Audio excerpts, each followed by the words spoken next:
My name is Rebecca de la Cruz, and today I will be talking about the Casta paintings.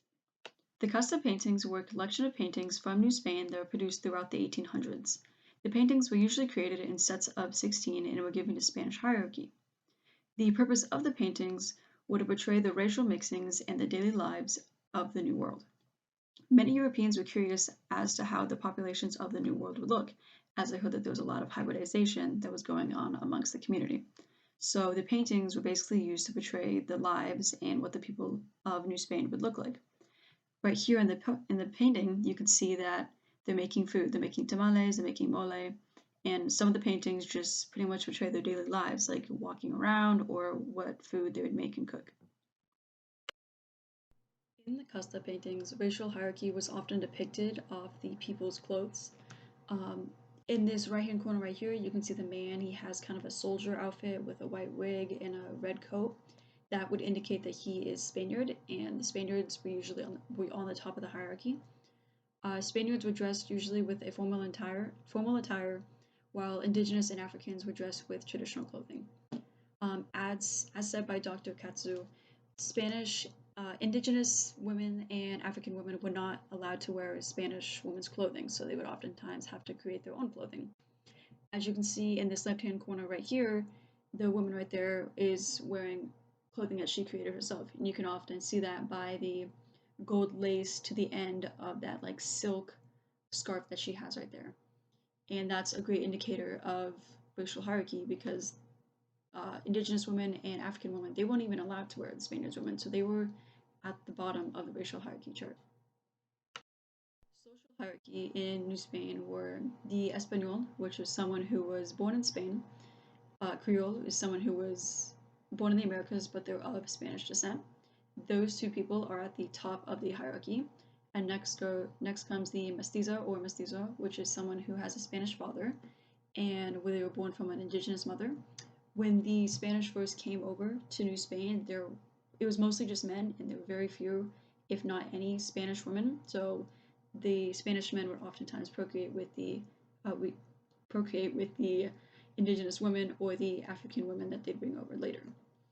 A castiza was someone who was born from a Spanish parent and a mestizo parent. And a mulatto is someone who was born from a Spanish parent and an African parent. When a castiza or a castizo person had a child with someone who was also Spanish, their child would become a full-blown Spanish, and they would go back to the top of the hierarchy. In Casta paintings, oftentimes they would put little labels under the paintings, which you can see right here in the photo right here. They would put labels saying like giving an example, saying like, oh, this is the child of a mestizo and Espanol, or of an African and a Spaniard. They would usually just say basically a description and who was in the photo, and that was oftentimes used as a form of social hierarchy as well, because you would then see how the child was going to be put into the social hierarchy scheme. Albinism representation was depicted in the Casta paintings as a way for darker skinned children to return back to the hierarchy. So whenever an albino child was born to two darker skinned parents, it was a way that the child was going back into the hierarchy where the lighter your skin tone, the more the higher up the hierarchy scare you are. Europeans believed that all people once started out as white, so basically as they went out and lived on their own and everything, they would digress into a darker skin tone. It was once also believed that albinos only could be born from two darker skinned parents, but once everyone in New Spain started to procreate with each other, it was proven false, as Spaniards were having an albino child with an indigenous parent. I would say that the Casta paintings are still relevant to today. With the Casta paintings, it shows why South America is so diverse. Even from our book, we know why there's so many African Americans in Brazil, and it's because a lot of the slave workers were brought to Brazil to work. And the Casta paintings show that and why there's so many different ethnicities, even in Brazil and across South America. We see that there's Spaniards having kids with indigenous people, or indigenous people having kids with African Americans. We see why South America is so diverse, and we see the type of mixtures that are happening together.